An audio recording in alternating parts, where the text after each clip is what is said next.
the Virtual Physiatry Mentors. I'm Dr. Sheena Bhuva. I'm Dr. Benecia Williams. And together we are Shanisha. Nice. That was pretty That's much become it. part of it too, the drum roll that Yeah, that was a good one. We are super excited today, and I know a lot of y'all are watching as well.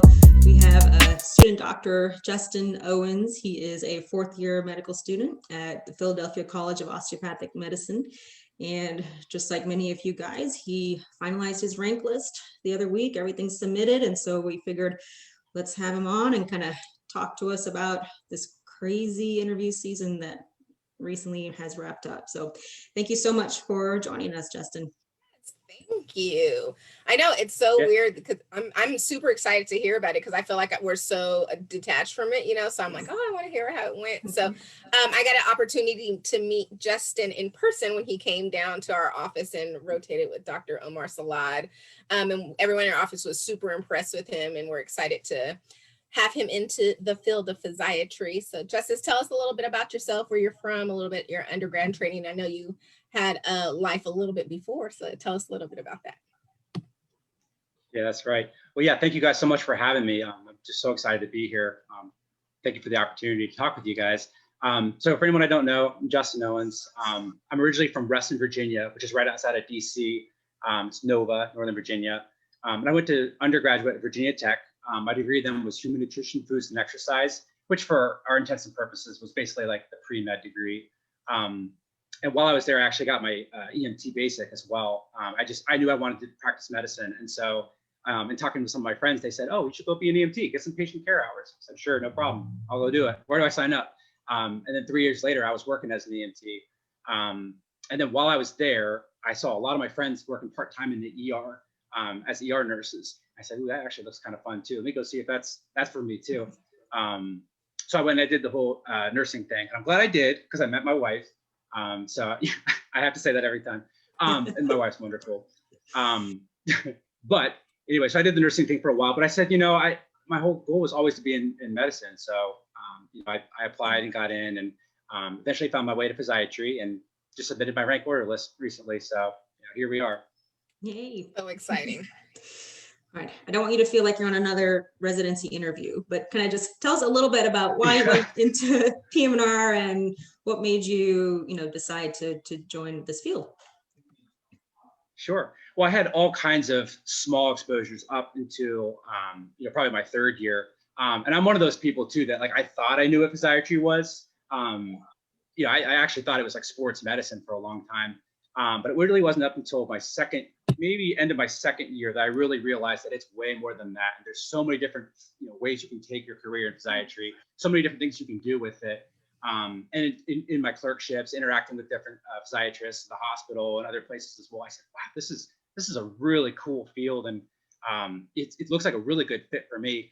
And so when the end of my third year came and I saw, and obviously we got pulled from rotations, that was probably like mid-March or so. I just did a deep dive. I said, I really think this is the field for me. I was kind of dabbling between that and internal medicine because that was kind of my comfort zone. I came from that in nursing. And so I did a deep dive. I started exploring what the field offered and, what is a day in the life of a physiatrist. And I got plugged into the professional organizations and I haven't looked back since. I've been so happy. And so we'll talk a little bit more about the details later, but that was basically my exposure. And I was really fortunate too. It was really difficult to get away rotations. And up until the end of my third year, I hadn't had an actual in-person rotation. So I was a little bit worried. But as you said, Dr. Williams, I did get a chance to rotate in PM&R, and it just confirmed that this is absolutely the field for me. This is how my heart was made to love. And for any of the third years that are listening, absolutely do it. It is a wonderful profession. It is the best field in medicine, hands down. You're like the hype man. We gotta No, it's so fun. It's so fun. And that's what I was telling people, rotating with Omar is so fun. We've all had to do it from medical student to residency, even in fellowship. But it's fun, but you have to be on your A game if you're going to come rotate because you are going to get Gotta know the brachial plexus. He will tell you to this day, I don't think he's ever pimped anyone as hard as he pimped me. But I was on my game. I was like, it's this. if I try to answer those questions today, I'm like, I don't do EMGs. But so Right. you guys are yeah, it's crazy. You guys are the first class that had to navigate through the pandemic. What was it like going? You said, we were your first in-person rotation, but even just trying to seek out that exposure to the field. How was that? Yeah. I mean, yeah. So, oh my goodness. Yeah.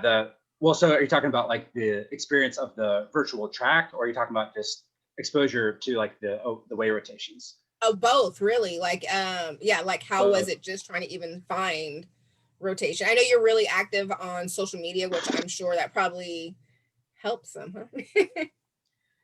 Yeah. Oh yeah. Well, okay. So, of all of the whole process, and let me throw out a disclaimer. This is like N equals 1, right? Like you could probably pull 50 of us in my class and they'd give you a different, take on it and different experience. But if I had to do it again, that stretch between March and like October, right, where you're trying to like get your rotation set up, that was the worst. That was the worst part of it. I would do a whole nother virtual cycle of interviews just to avoid having to do that, because that was really tough.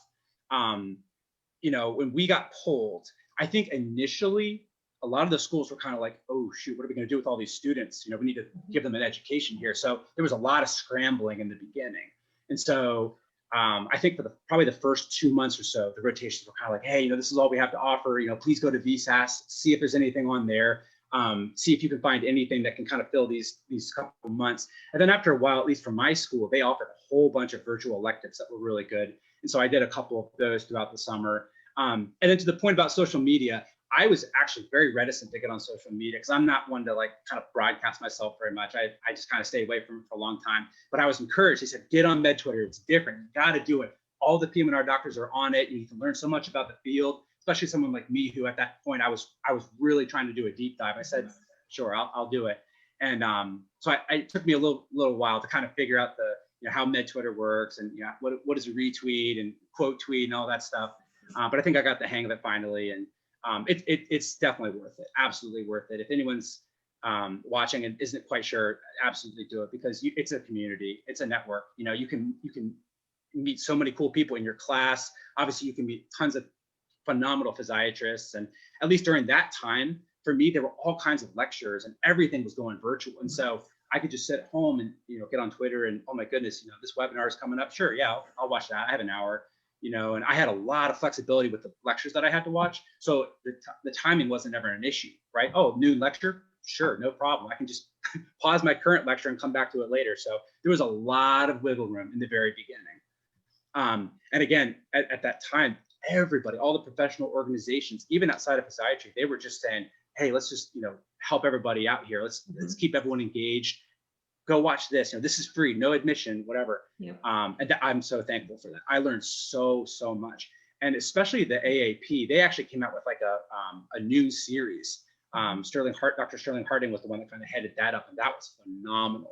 Those were great lectures. I learned so much from those, among many other things. But so there was that. And then in terms of securing the rotations, I mean, as we approached like maybe August, September, things kind of opened up a little bit. And it really came down to finding places that were willing to take on students, because it was all liability, right? They didn't want to take on the additional risk and the PPE. That was a big issue. Remember, everyone's running out of masks and stuff. And so what are they going to do? Have a student and give them all the PPE? I get it. I kind of get it. And so for a while, you were just making cold calls. If you knew anybody in the field, you were calling them up. Med Twitter was really important. You could reach out to people and say, hey, are you guys still taking students? VSAS threw out a ton of virtual electives over the course of a couple months. And so there were a lot of options there as well. But then over time, they kind of began opening up some of the in-person ones as well. So you could get back into the hospitals and see patients again and kind of dust off the cobwebs a little bit.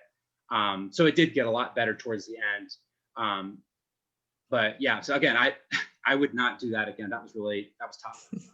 Yeah, I have students now that are with Omar, and they rotated with me. They ran with me on Friday, but in some of them, like I was like, oh, how's your rotations going? And then, like, I know I've had a student, and I was literally her first in-person rotation, and like it blows my mind. I was like, oh my gosh, it's like I just have to not just teach you about physiatry. I just have to teach you the basics of how to like do a physical exam on a live patient, how to go talk. Because she was like, oh, what do I do? And I was like, let me think about this. Yes, I said, just Yeah. go and talk, have a conversation, and give her confidence. Right. So, Right. you guys were definitely in a bad. I think you guys made the best of a kind of a shitty situation, and hey, that's how this channel came about, was because of the pandemic. Sheena and I are like, we have to do something. So yeah. And just a comment about that too. I mean, you guys and the PM&R Scholars Group, among other wonderful resources, but you guys are like unsung heroes. I mean, you guys really were for a lot of the students, especially for me too, kind of going, okay, well, I want to learn more about traumatic brain injury or spinal cord injury, or, what does it look like to do the rank order list? Like, what are some of the pro tips on that, right? And from the PM&R Scholar side, they did the whole virtual residency fair. That was phenomenal. I mean, that was, we all needed that. That was so important because we lost the opportunity to go in person. And so having them, having all these programs respond by saying, yes, we can do this. Please give us the opportunity to tell us about ourselves and get in touch with you guys. And everybody was so good about, DMs are open, let me know, email me, here's my phone number. Everybody. I mean, there was nobody that didn't do that across the board. The response was phenomenal from the physiatry community. Yeah, and that's the thing. I'm super proud of our field, and we keep saying how small we are and how close everyone is. And I really think we, as a specialty, did much better than some of the other specialties out there in terms of making sure our students and even residents got what they needed during this. So that was very nice to see. So I've been curious, when Benecia and I applied, we probably went, I don't know, on average, like 8 to 12 interviews. So I'm wondering if during like the virtual season, were people being offered more interviews? So how many interviews did you end up going to, and how many did you apply to, and then how many did you end up doing in terms of interviews? Sure. So I ended up applying to 18 total PM&R programs, which afforded me the privilege of 12 interviews for a total of 13 contiguous ranks for my rank order list. And I think I was probably in the minority of people that stayed under 20. I think in talking with some of my friends and just kind of, word of mouth kind of thing, a lot of people cast a more broad net, just because this year was kind of unpredictable in that way. I think in watching one of the previous videos, with Dr. Finger, that magic number being somewhere around 12. Maybe this year was a little bit more just for the confidence sake, but somewhere around 12, 15 was probably like the goal. For me, I'm actually really happy with the number that I had. I was really, really happy with my rank order list. I actually was more nervous about my prelims because I applied to, it was probably somewhere on the order of 25 or so prelim programs, and I got 2 interviews. Now, and it's a silver lining on that is the 2 programs that I got responses from were 2 of my favorite prelims. So for me, I was like, oh, this is great. I'm going to rank programs where I actually really, really want to go. So I got really lucky in that respect, especially with only 2 options. And I think that was probably pretty common across the board, because a lot of the prelim programs got like 6,000 applicants. So for a while, it was like we weren't hearing anything. What was it, October or so, everything opened up, and we didn't hear for several weeks. We're going, okay, like twiddling our thumbs, like, oh shoot, did I do something wrong? Did I forget to add something? But it was just taking a little bit longer to go through all the applications because of the increased load. And I think in terms of more interviews, I think there were a couple more interviews, but not as many as we expected across the board is what I kind of heard. But, in talking to at least my friend group, most people seemed pretty happy with the way things, trickled down and, submitted the rank order list, and we're very happy. And I have a lot of confidence that we're all going to end up where we need to be. We're all going to be happy, I think. What was the interview date like? Because I'm like, did you have to sign on? How did the programs show their residencies off? Like, did they have a video? Did you guys have to do a virtual tour? I'm just very curious to how this worked. Yeah, sure. Well, so I can only speak to what I did. And I think, just broad strokes here, there were like differences here and there. Most most programs had well, I'll just walk you through like a day in the life, right? So what I would do is like, 5 or 6 o'clock or so, I'd kind of go through things, my notes, I'd go through like the program webpage, just make sure that I have, dot my I's and cross my T's kind of thing. And then that night, somewhere around, dinner time, there'd be some kind of like meet and greet for a lot of the residents, right? So that was your opportunity to ask questions off the book. Like, this is your time. There's no faculty, nothing's recorded. Just ask the questions that you want to ask with only the residents here. Almost every single program that I applied to had that opportunity. And that was wonderful. That was really, really helpful. And so that was the night before. And then of course you go to bed and super nervous for the next day, wake up the next day, eat your favorite breakfast, all that. And then you log on, and it's normally, Zoom, WebEx, Thalamus, it's any of those servers. It just kind of depended on the program. And the way it generally worked is there was, I would say on average, about a 4-hour day. Some of them have like a morning session and an afternoon session. The shortest one I have was an hour. Wow. But generally the way it would go is, you tune in at 9, there'd be like a welcome introduction, hello, program chair or the program director or both.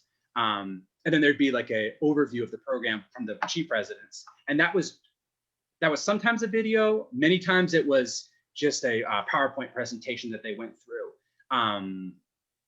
Yeah, that was that hour. And then there'd be like a Q&A session at that point, and that oftentimes included leadership. So that was different from the Q&A with the residents the night before. And then there'd be a break for lunch or something. You come back in the afternoon, and then that would be your interviews.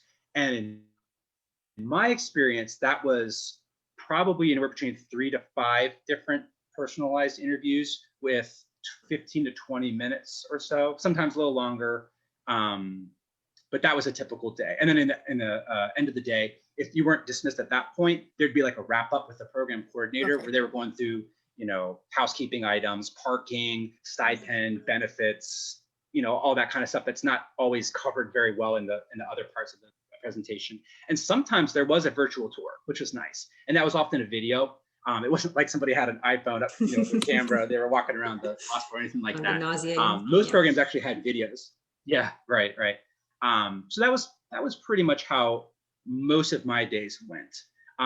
And surprisingly, you got really good information. I think programs went out of their way to present their best self and really give as much information as possible about their program and offer the opportunity to ask questions, cover all your bases, that kind of thing. I think that is awesome, and it was very much needed.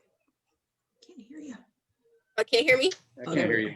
Sorry, can you hear me now? Okay. Sorry, I probably just needed to speak up.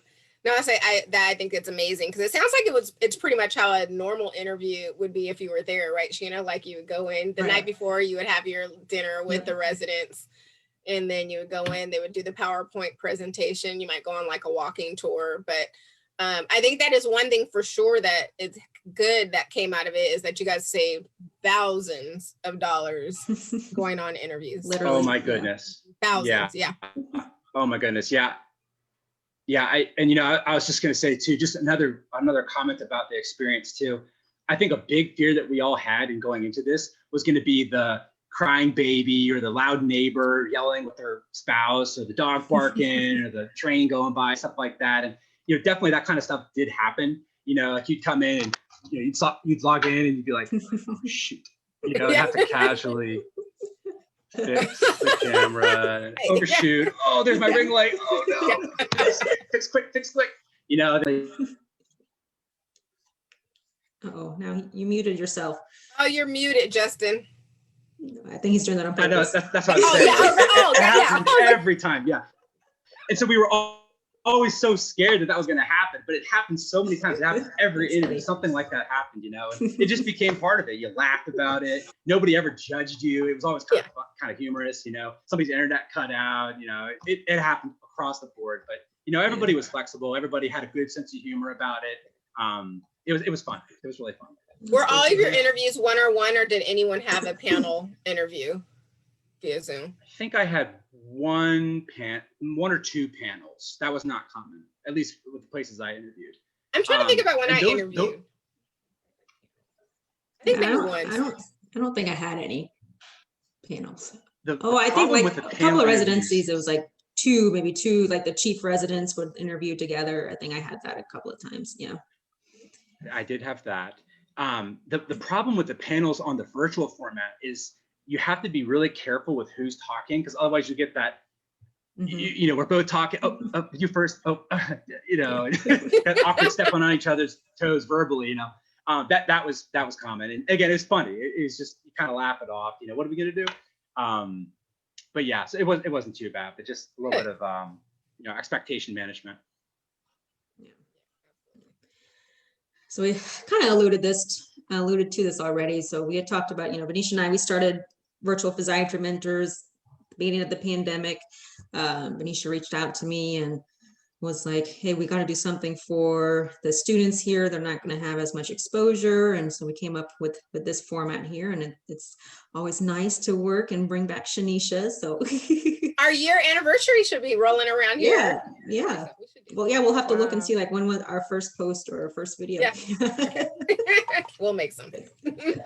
And then, so I know PM&R scholars, they've always been doing a great job. I think they really stepped up with the, like you said, the virtual fair, and we kind of worked with them as well during the IG takeovers, where the residency would kind of show along like kind of what a day of the life is like and with the residents. So I know you talked about kind of how helpful that was, but any other thoughts on that? I know that we even thought about doing like a research project and asking students this year, like how helpful was that for this cycle?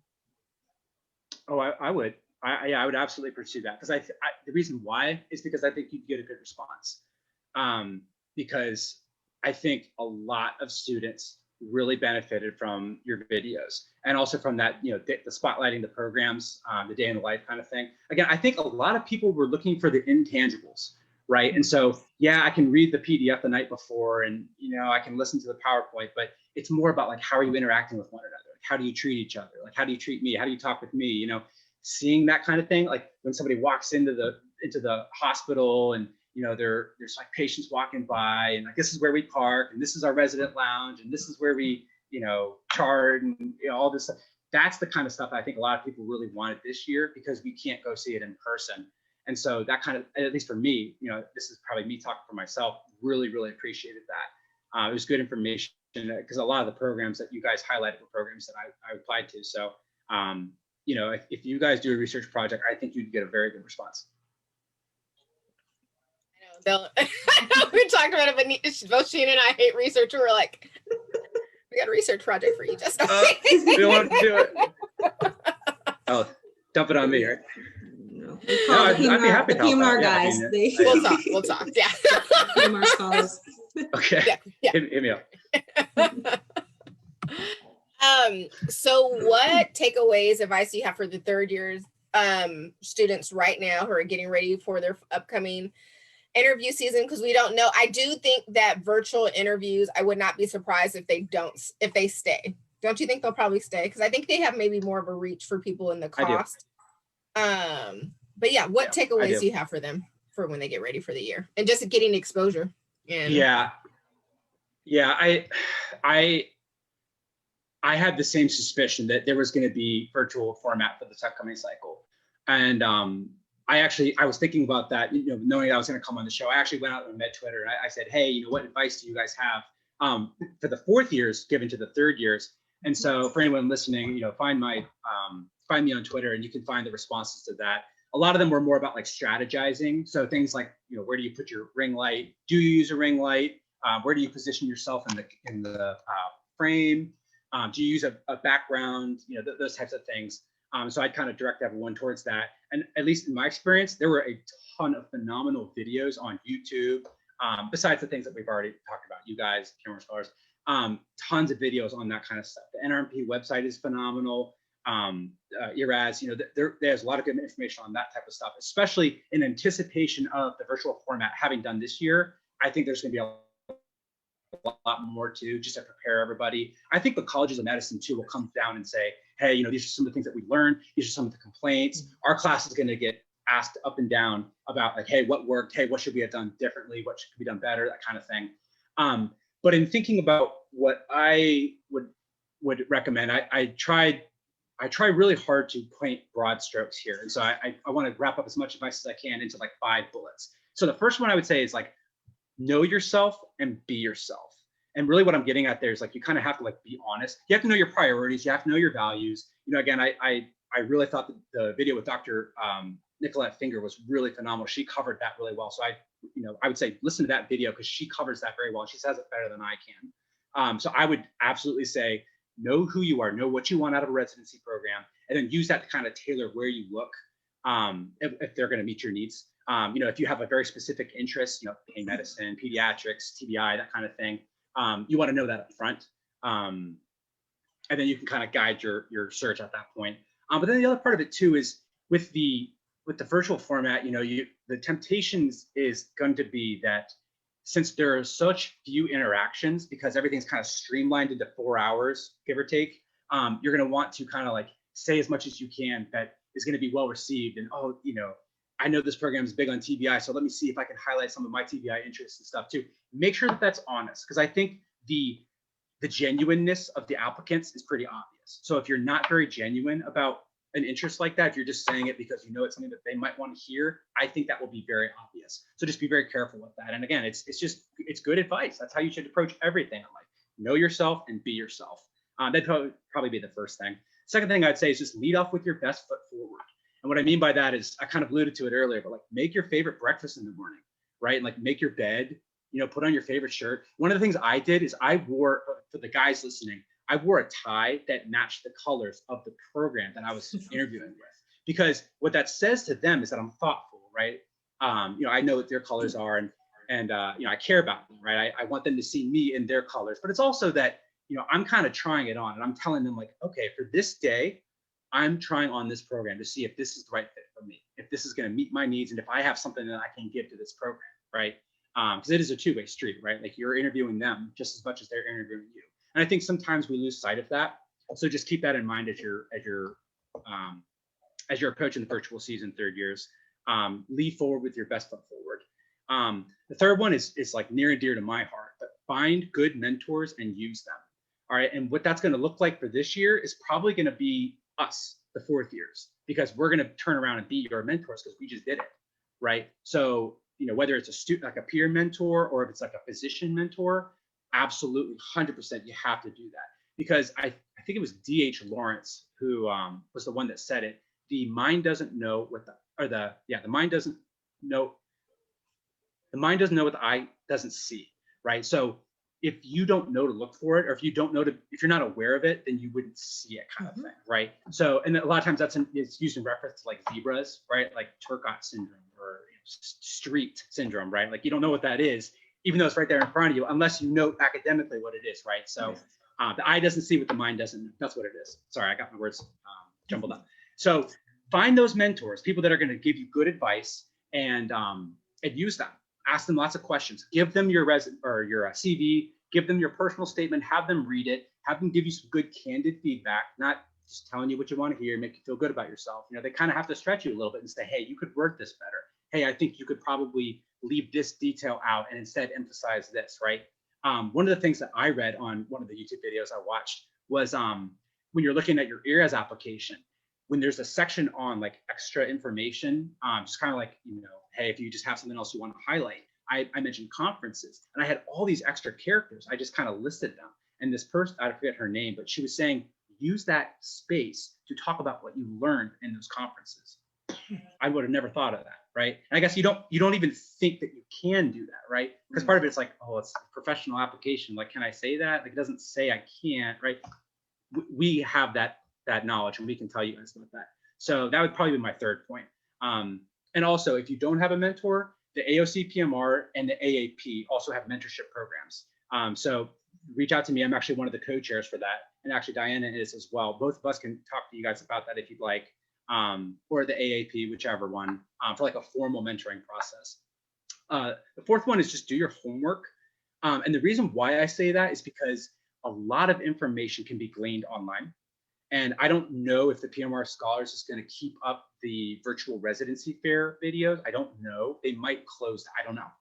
I don't know at all. But you want to have as much information before you walk in as possible. That way you don't get stuck asking a question that was really easily to find online, right? So don't put yourself in that position. And it's also, it kind of just guides you too. Like if you get as much information as you can, it'll make it really obvious. Oh, I still haven't asked about, or I don't know about this detail, or I don't know about research, or what is the call schedule? It's not really clear on the website.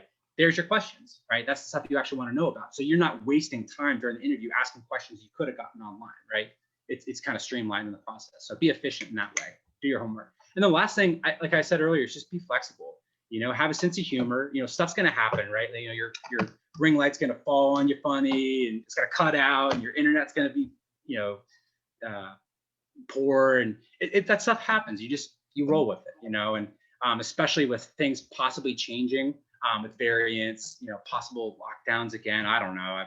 I'm not sure what it's going to look like for them.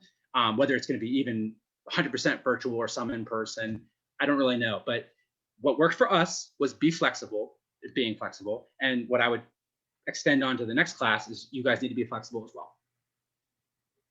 That was great tidbits. Thanks for putting all that together. That was awesome. So, and I cannot reiterate enough that do your homework and then don't ask a question that is easily found on the website. That is your first way to be like, they did not research this program at all. You'll really annoy them. Yes, they will. All right, let's go to our audience. Yep. So just a comment, Veronica Rayor. For any MS3s or rising MS4s out there, hopefully next year goes back to a more normal cycle. But if it doesn't, listen to what Justin is saying about engaging with Med Twitter, online lectures, social media, etc. When it came to ranking applicants this year, those that made the effort to engage were noticed and fought for, I guess, when making their rank list. Yep. Ronnie's at UT Southwestern. She's an amazing resident, and reach out to her. She's great. Great. Yeah, we actually got that feedback. Oh, I was just gonna say real quick, we actually got that feedback too. Like if we were in a Q&A and we were talking with a resident one-on-one, they would say like, oh yeah, it's really good that you reached out to me before. Because I actually had seen some of the people that I reached out to, and they said, oh yeah, I remember who you are. It's great you're here again, because I remember you. So we could just carry on the conversation we've already had. So I 100% agree with that. That's nice. Yep. And along those lines, so Dr. Slott is asking, you know, help him convince his younger students how important Twitter and social media is. Sure. Yeah. And again, it was tough for me. I actually had a good buddy at Peakon that came up to me and said, you got to get on. Everyone's going to have it in the future, right? It's academic. It's not just a social media avenue.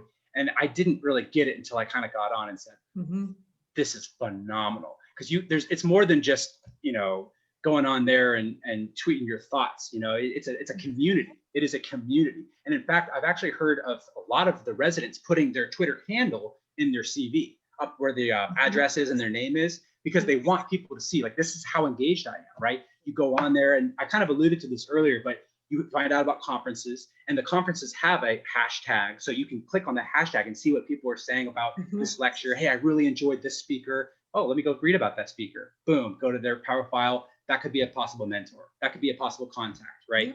Or especially for us, the fourth years, getting to know one another, right? Because one of the joys of going on this interview trail is meeting the other applicants, right? We didn't really have that ability this year, but I will say it was kind of funny. You know, you'd get into Zoom call, or you know, whichever call you're on, and during the thing, you kind of see people you knew, and you'd be typing to each other, hey, it's good to see you, good luck today. You know, that was really fun. I really enjoyed that. And there was actually one program that had its own unique applicants only session for like 10 minutes. And I thought that was brilliant. That was fun. I know, it was so cool. Yeah, we got to talk a little bit. It's disarming. You know, you kind of diffuse the tension, and you might think that, you know, if you're talking to the other applicants, you know, you kind of get antagonistic. Far from it. Everyone was so supportive. Hey, you know, you look sharp. You know, good luck to you today. I hope you're excited. Universally, everybody was supportive. And I think that's something that the residents coming in, or the students doing it for next year, is something that they should definitely organize. I would. because you get so many tips. Because when you, like you said, we had the pleasure of meeting these, you'll see the same people on interviews. You're like, oh, they kind of become your friends. You might share a car, share a ride to the airport, but like you would give each other tips like, oh, where are you going next week? Okay, so watch out for this. But I think it's something that they could definitely, you know, put together and give each other tips on other interviews that are coming up. So no, that's awesome. Alexa has a question, and she says, how did you gauge your own fit within a program without the traditional interview format? That is an excellent question. Yeah, that's tough. Alexa, Hard. that's a tough question. Because again, this is going to be N equals 1, right? I mean, it's really tough, especially because, like I said earlier, the intangible experiences of like walking down the hallway and how was your trip here, and oh, you know, did you get a taxi or Uber okay, and you know, that little small talk, that's kind of stuff that people take into account. We didn't really have that because it was kind of like, you know, oh, this is our session for the Q&A, this is our session for this and this, so that time was kind of cut out. And a lot of times you're stuck with your mute button on, right? So you're kind of gauging everything on screen. So that was really tough, and I don't have a good answer for you other than, you know, to some degree, you know, you will kind of know in interacting with the people that you interview with and interacting with the residents, it'll be kind of easy.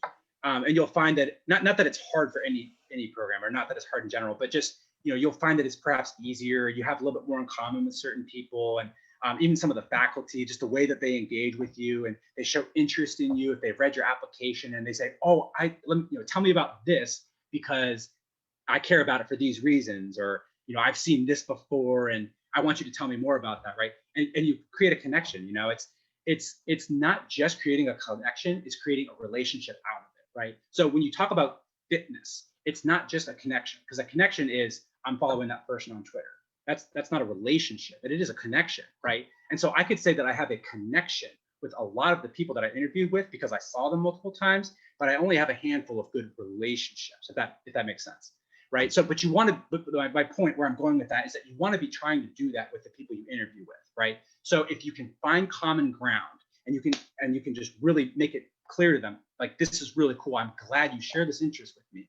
I appreciate that you can, you know, empathize with my injury back when I was a kid. And that's what brought me into the field because you had the same experience. Right. You know, you talk about that. And again, it's that water under the bridge aspect. And let's see what else. Again, back to Dr. Williams' point, you know, don't spend a lot of your time asking questions that could have been looked up. Use that time to ask questions that would form a connection. And then by way of extension, form a relationship, right? So do your homework up front so that you can optimize that time. And in my case, I really found a good fit in a lot of my programs. I'm very blessed, I like to say, because a lot of my programs, I can say, yes, that was a very good fit. That was a good fit. That was a good fit. And a lot of it came down to, we had stuff to talk about, and it was easy, it was fluid. Does that make sense? It's almost like dating someone, right? It's almost like dating someone. Yeah, I don't want to say that, but it is. It has to fit. You have to vibe. Yeah, exactly. And again, it's very similar to how it worked like in person too. I mean, you have to kind of make those connections. So yeah. Yeah, but I have to say that is so hard, and you shouldn't just ask me because that answer may not be sufficient for you. Some other people may have some better strategies and things that work for them. Whether that was like reaching out to like after the fact and saying, hey, you know, I just didn't have this question answered. And the way they respond, they say, oh, thank you so much for asking. We're glad to hear you care about this or whatever. Or even beforehand, reaching out so that you're making a connection so that when you come into the interview, you can build on it and create that relationship. That's going to go a long way, I think. So I would reach out to other people and ask that question liberally. That's great. Yeah. All right, so Trisha Colucci says, Justin, what resources did you use to inform you of ranking of advanced versus categorical versus prelim programs? Looking like a lot of us may be applying broadly, and some concrete insight into how that works is much appreciated. Sure.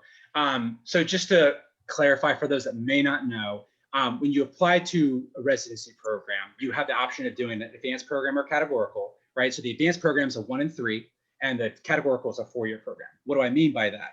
The first year is going to be your intern year for PM&R, right? So that's gonna be some smattering of different specialties that are related to PM&R or that are going to build a foundation for PM&R, but they are not PM&R. You may get 1 or 2 months or so, but it's totally different from the categorical program where everything's kind of built into a 4-year program. The intern year is built in with that program. When you're with the advanced program, you have to do that prelim year that's separate from wherever you're doing your PM&R. So just for people that may not know that in the audience. In terms of, so let's start with prelims. Prelims are tough. You know, I use the website for a lot of it and word of mouth for a lot of it. I bring it up front first because I really only had 2 options. So for me, it was kind of easy to just start reaching out to people that I know that went to those programs. And I just did word of mouth because that was kind of what I was dealing with. But a better answer to that might be, reaching out to the residents. One of the things that I did, this was back probably April or so, I got on Med Twitter, right? I used my social media, advantage here to reach out to the residents and said, hey, if you are in PM&R and you're open to, actually, no, that's not what I did. It was like 5 questions. I copied another emergency medicine doctor, Dr. Walik, who said like, who are you? Where do you go to school? Something about the city where you're practicing. Are your DMs open? And then tag other residents. And I took that because I thought that was a phenomenal thing because we were all going, oh my goodness, what are we going to do? Scratching our head. That's what you want to do. You want to be reaching out to those residents if their DMs are open, if it's appropriate, and asking them, hey, I'm interested in your program for these reasons. Be polite and professional about it.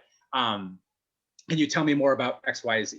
Can we make a Zoom call? Can we have a phone call? I actually did Zoom calls with residents. I don't know if that's weird or whatnot, but I actually did that with a lot of them. It was wonderful. So I would recommend that if you have that initiative and you feel comfortable doing that. And that advice actually applies for PM&R as well. I mean, universally, I had nobody turn me down or just ghost me. I mean, they always responded with, yes, what are your questions? You want to schedule a phone call? I had one resident, she recorded like an MP4 on her phone and then she sent it to me. And she's like, hey, I'm on call. Like, I don't have a lot of time. I could leave at any moment here, but I wanted to answer your call. Here's how I did. Yeah, I know. It was so nice of her to do that. So that's the kind of response you're going to get in PM&R. So if you're on the fence, it's amazing field. It really is. Yeah. But yeah, so web pages. Again, like I said, if you have the access to the PM&R Scholars Virtual Residency Fair, go and watch that. Watch the day in life on the Virtual Physiatry Mentors page. And then I would imagine I don't think it's overstatement here that the 4th years that are going to match here in about 2 weeks, our DMs are going to be open. I mean, start reaching out to people who matched at your programs. Absolutely do it because we're going to turn around and say, we're here to help you, right? We had so many people help us. Like, what questions do you have? That's what I would say, Trish. And Trish, something else to consider is if you want to match into like a categorical versus an advanced, I think the most important area is like what part of the country do you want to live in? I think that's how I know Sheena and I, we both knew we wanted to be like in the Dallas-Fort Worth area. So obviously Baylor and UT Southwestern were very high on our list of where we were thinking about going. So I would say go with where you want to be first. And if you do an advanced year over a categorical year, that is fine because your intern year is literally only 1 year. You will find an intern year somewhere. Some of them are a lot more harder to get interviews at. I know I was like Justin, I interviewed at 2 transitional years. I was like, it's these 2 or bust, or I'm going to scramble into another one. I was very lucky that I ended up at JPS and did my transitional year.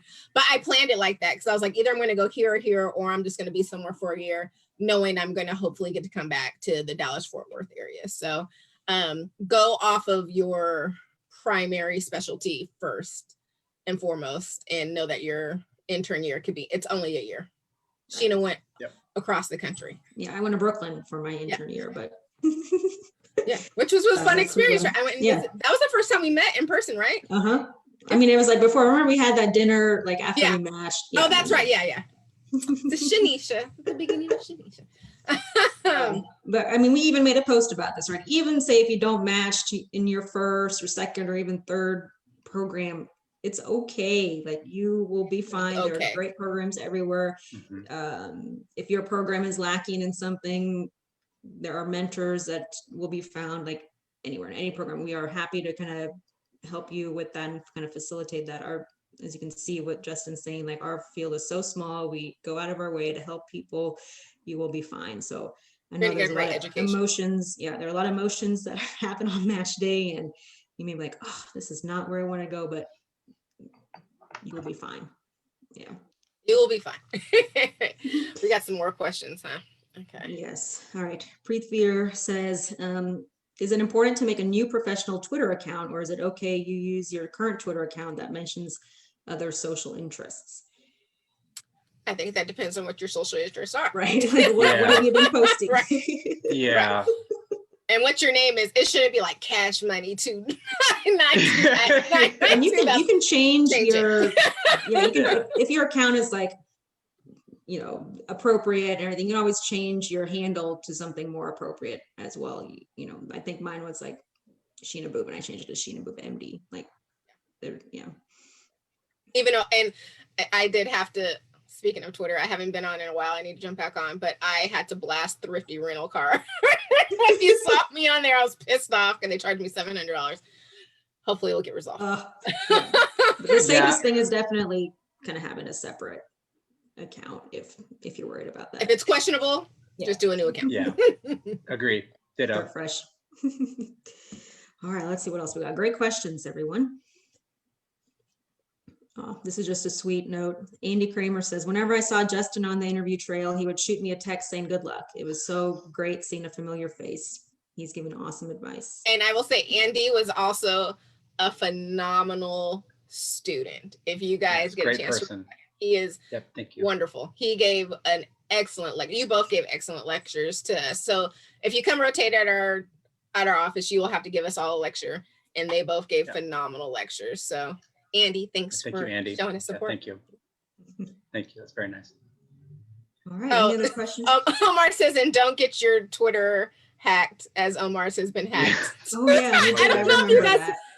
Did you guys realize if you saw inappropriate pictures from Omar's account, it's because it got hacked twice. Oh, twice. Oh man.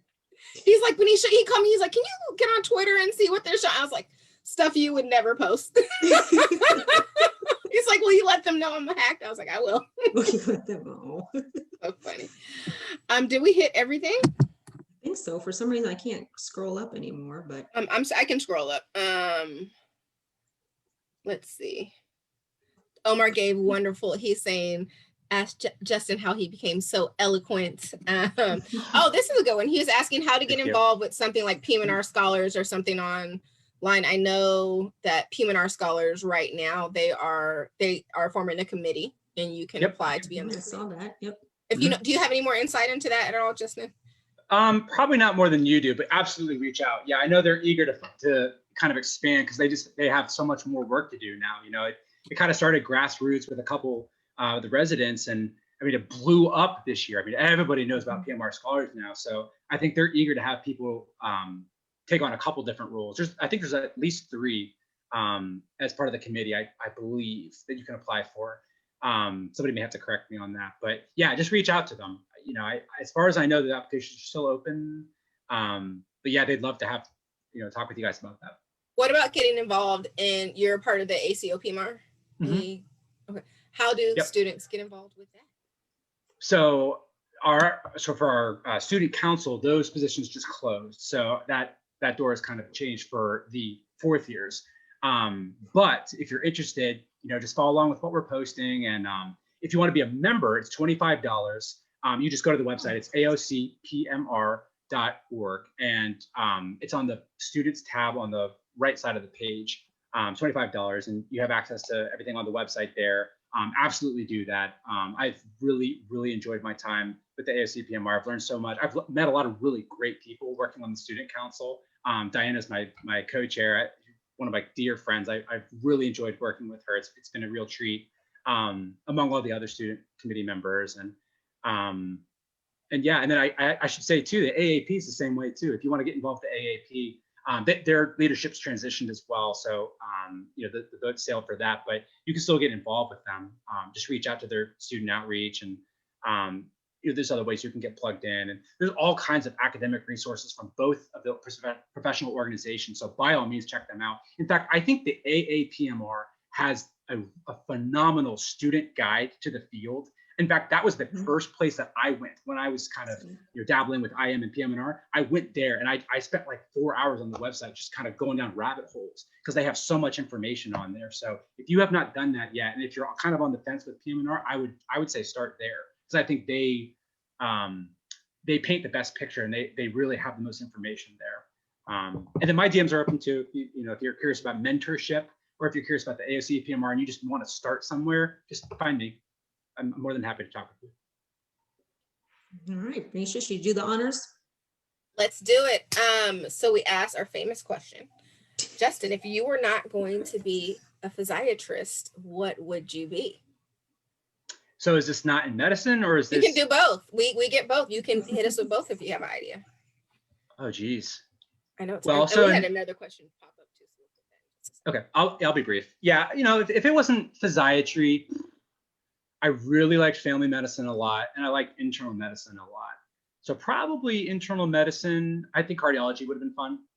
I used to work with LVADs as a nurse, so I think that probably would have been a pretty seamless transition. So I probably would have done that. And if it wasn't in medicine, I'd probably do either physical therapy or be a musician, jazz bassist probably. Nice. That's awesome. Very cool. I thought I was going to be a cardiologist when I started medical school. I worked. What would you guys do? Because you worked in a. Yeah, I worked for a cardiologist for a year and a half before going to medical school and running a stress test, and I thought I was going to go into cardiology. Oh, my answer was if I couldn't be a trophy wife, which I'm still trying to work. I'm just kidding. I'm just kidding. I would.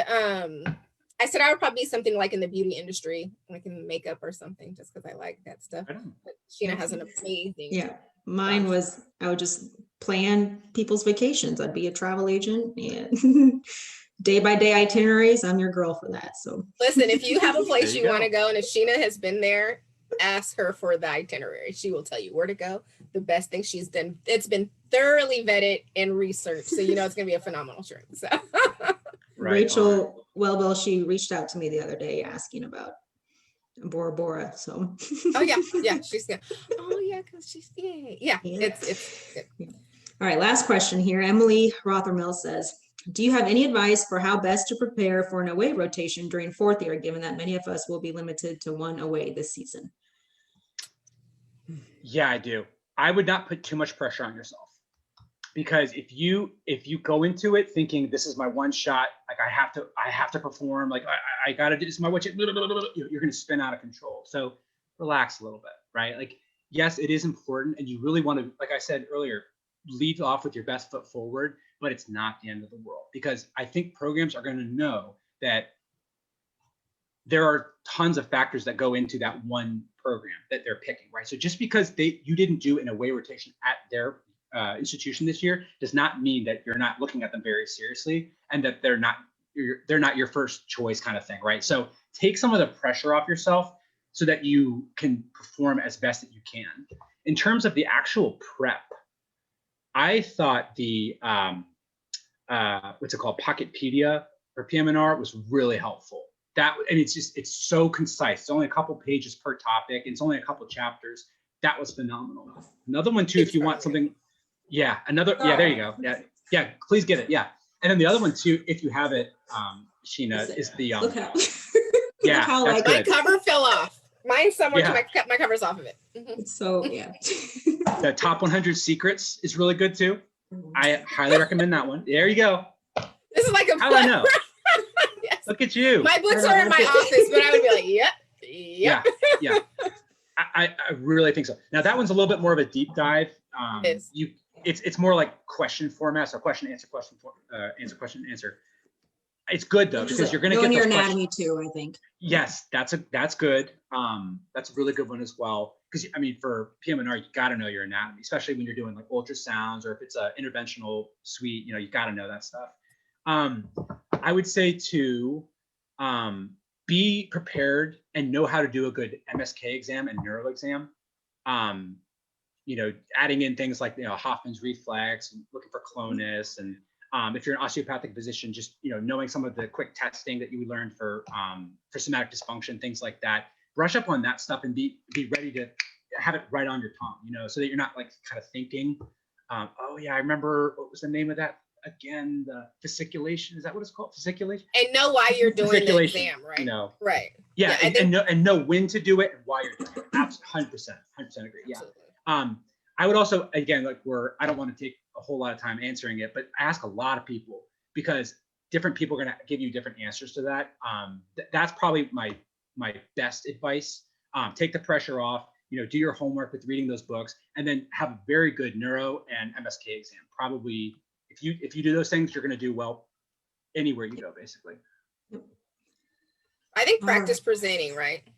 Because I think that's a good one too. That's probably one thing that you guys some might be missing from not doing other rotations is practicing how to present, knowing your pertinent positives and things that are not.